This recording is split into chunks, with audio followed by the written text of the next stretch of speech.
এই যে বিকেলের প্রস্তুতি রেডি হয়ে গেছে, মানে প্রস্তুতি শুরু হয়ে গেছে, কি বললাম, প্রস্তুতি রেডি হয়ে গেছে, শুরু হয়ে গেছে। তো এই সমস্ত কিছু বার করে ফেলেছি, এবার জাস্ট রেডিটা হব। তারপরে জগন্নাথ দেব, বলভদ্র দেব, সুভদ্রা মাকে নিয়ে চলে যাব ভাইদের বাড়িতে, ভাইয়ের রথে ওনাদেরকে বসিয়ে দিয়ে তারপরে আমরা সবাই মিলে রথ নিয়ে বেরিয়ে পড়ব। সেই ভিডিও তো আপনাদের সাথে শেয়ার করবই। তো যাই, ঝটপট করে গিয়ে রেডি হয়ে আসি। একদম রেডি হয়ে গেছি, এবার বেরিয়ে যাব।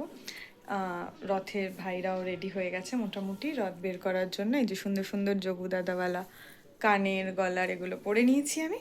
চলুন আপনাদেরকেও সাথে করে নিয়ে যাই। জয় জগন্নাথ, জয় জগন্নাথ। জয় জগন্নাথ। এই বলরামকে দেখা।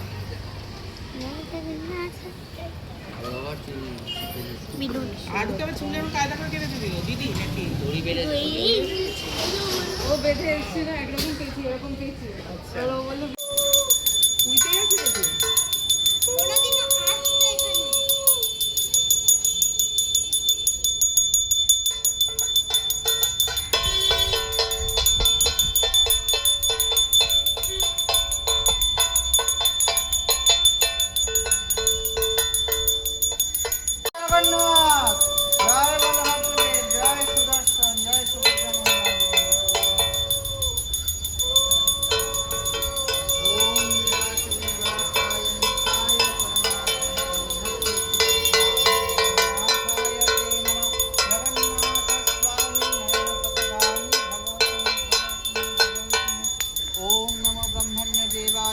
गोब्रह्मण्यहिताय च जगद्धिताय कृष्णाय गोविन्दाय नमो नमः। नमस्ते जलदाभस्य नमस्ते जलसायि नमस्ते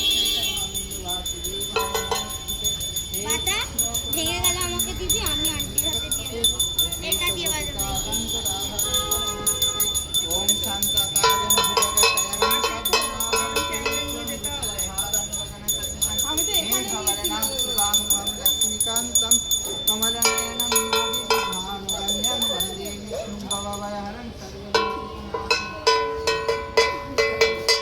हरे राम राम राम हरे हरे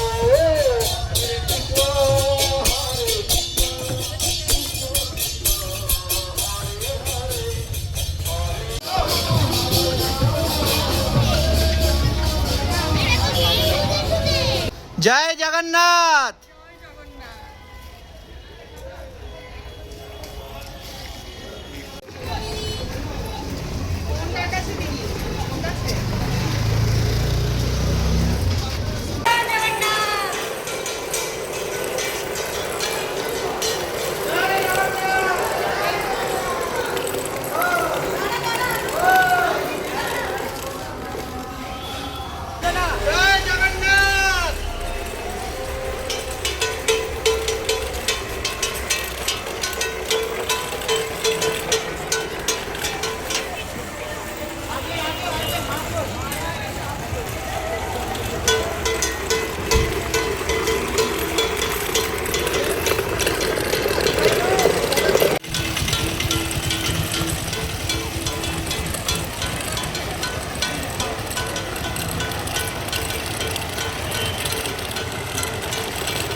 ঠাকুরঘরটি দেখেছেন কত সুন্দর করে ভক্তি শ্রদ্ধা দিয়ে সাজানো। এটি হলো ভাইয়ের একটি স্টুডেন্টের বাড়ি, সেখানেই গেছিলাম প্রভুর দর্শন।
এসেছি বাড়িতে। এবছরের মতো জগন্নাথ পুজো রথযাত্রা শেষ, আবার আসছে বছর আমার হবে, তবে উল্টো রথ আছেই। তো যেহেতু রথ মানে আমাকে ভাইয়ের মা মানে কাকিমা বলল যে রথে যখন ভাইয়ের বাড়ি থেকে জগন্নাথকে তুলে মানে রথে তোলা হয়েছে, তো এই আগামী 7 দিন ভাইয়ের বাড়িতেই জগন্নাথ দেব থাকবে, কারণ এটাই নিয়ম, কাকিমা বলল, সেই জন্যই আগামী 7 দিন থাকবে। তারপরে উল্টো রথের দিন আবার আমার বাড়ি আসবে, যেমন করে জগন্নাথ দেব মাসির বাড়ি থেকে বাড়ি ফেরেন ঠিক সেভাবেই। তো সেদিন যদি কোনো রিচুয়ালস হয় তাহলে নিশ্চয়ই শেয়ার করবো আপনাদের জন্য। আর এবছরের রথযাত্রাটা মোটামুটি ভালোই কাটলো, আশা করি আগামী বছরও ভালোই কাটবে। আপনারা ভালো থাকবেন, সুস্থ থাকবেন।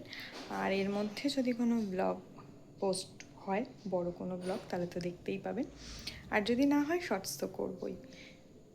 আর আপনাদের যদি এই ব্লগগুলো ভালো লাগে তাহলে লাইক, কমেন্ট, শেয়ার অবশ্যই করবেন। টাটা।